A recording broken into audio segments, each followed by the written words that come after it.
Pues la verdad es que es una oportunidad concentrarnos aquí, mucha gente preocupada en mi caso, la adolescencia y los problemas que sufren de comunicación o de falta de comunicación. Entonces,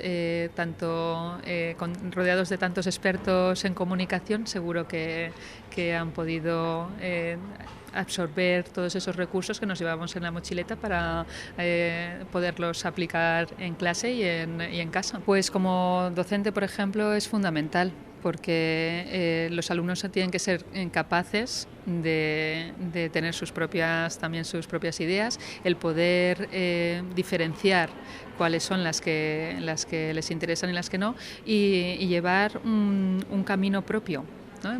Y eso es muy importante, el pensamiento crítico, el poder decidir dentro de lo que se le está ofreciendo. Pues la verdad es que me he sentido muy cómoda y la verdad es que el público, había muchos papás y mamás entre el público, el verles en la cara esa sonrisa o esa luz diciendo hay esperanza dentro de la adolescencia siempre motiva para seguir trabajando.